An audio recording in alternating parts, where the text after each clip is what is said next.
যে ঠকায় সেও ঠকে, যে কাঁদায় সেও কাঁদে। বিচার সবার জন্যই হয়, অপেক্ষা শুধু একটু সময়ের। হ্যালো এভরিওয়ান, আসসালামু আলাইকুম। আরেকটা ছোট ব্লগ নিয়ে চলে এসেছি। আমি আবারও চলে যাচ্ছিলাম দিয়াবাড়িতে। তো এই তো সবার চিরচেনা কাশফুলের খোঁজে। তো দেখেন আকাশটা কত সুন্দর। আর প্রতিবারই আমি যখনই কাশফুলে কিংবা যেখানেই ঘুরতে যাই আমার রেডি হয়ে যাইতে যাইতেই দেরি হয়ে যায়, কারণ আমি রেডি হই সন্ধ্যার দিকে। যার কারণে আমি ঠিক ভিউটা কোনো সময়ই ঠিক মতো পাই না। যাই হোক, এই তো চলে গিয়েছিলাম ব্রিজের উপর দিয়ে। আর সুন্দর করে হাঁটতে হাঁটতে চলে যাচ্ছি। এটা হচ্ছে হাউস বিল্ডিং। এখান থেকে দেখেন কত উঁচা বিল্ডিং। এখান থেকে নেমে তারপর যেতে হবে। আর এখানে লিফটের এখন পর্যন্ত ব্যবস্থা করেনি, কবে করবে আল্লাহ জানে। যাই হোক, এই তো দেখেন এত উপরে পুরোটা উঠতে হবে। তো আমি আমার হাজবেন্ডকে বলতেছিলাম আমার হাতটা ধরো, সে ভিডিও করতেছিল। এই তো দেখেন সিঁড়ি দিয়ে নেমে যাচ্ছি। আর হচ্ছে দিয়াবাড়ি কিন্তু আমি সবসময়ই যাই, আমার খুব পছন্দের একটা জায়গা। এইবার কাশফুল হওয়ার পর আমি কিন্তু কখনো এখন পর্যন্ত যেতে পারিনি। যাই হোক, এখন চলে যাচ্ছি। আশা করি আপনাদের কাছেও ভালো লাগবে। তো ভালো লাগলে লাইক যাই কমেন্ট হোক, শেয়ার হাউস করে বিল্ডিং দিবেন। নেমে রিক্সা করে চলে গিয়েছিলাম মেট্রো রেলের ওইখানে।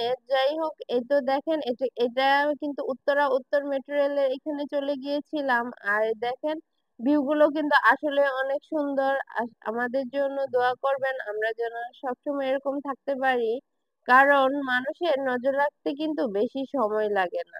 আমার আম্মু যেমন আমার সব স্বপ্ন, সব শখ গুলো পূরণ করার চেষ্টা করেছে, ঠিক আলহামদুলিল্লাহ আমার হাজবেন্ডও সব সময় চেষ্টা করে আমি কি পছন্দ করি সব।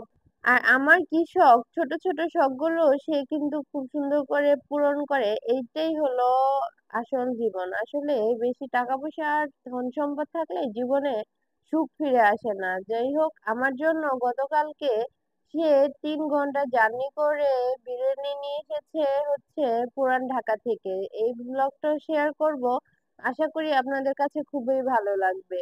আসলে ভালো থাকার জন্য বেশি টাকা পয়সার প্রয়োজন হয় না, ভালোবাসা থাকলেই সবকিছু হয়। সে আমার ছোট ছোট শখ গুলো সে তার মনের শখ মাধুরী দিয়ে পূরণ করার চেষ্টা করে, সেটাতেই আলহামদুলিল্লাহ।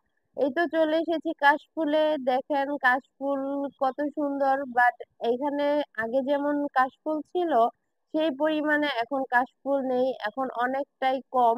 আর কাশফুল অনুযায়ী মানুষ কিন্তু অনেক বেশি হয়ে গিয়েছে, যার কারণে হচ্ছে ছবি উঠানো, পিক তোলা অনেক টাফ হয়ে যাচ্ছিল।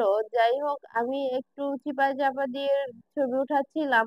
আর দেখতেই পাচ্ছেন পিছনে কত পরিমাণে মানুষ। সেই পরিমাণে কিন্তু এখন কাশফুল নেই, কারণ হচ্ছে এখন সব গাছগুলো মেবি কেটে ফেলেছে। তা না হলে তো আমরা যখন কলেজে ছিলাম সেই সময় তো কাশফুলের চারদিকে ভরা ছিল। এখন কেন এত কম বুঝতে পারছি না। যাই হোক, এই কাশফুল গুলো কিন্তু দেখতেও অনেক সুন্দর, আমার কাছে খুবই ভালো লাগে। যে আপনাদের কার কার কাছে ভালো লাগে প্লিজ কমেন্ট করে জানাবেন। আর এই তো দেখেন একটু সুন্দর করে ভিডিও বানিয়ে নিলাম। আমার হাজবেন্ড কে বলেছিলাম ক্যামেরাটা তুমি সামনের দিকে ধরো, আমরা ভিডিও বানাই। তো যাই হোক, দেখ ভিডিও গুলো কেমন হয়েছে কমেন্টে জানাবেন। আর সবাই ভালো থাকবেন, সুস্থ থাকবেন, আমাদের জন্য দোয়া করবেন। আল্লাহ হাফেজ।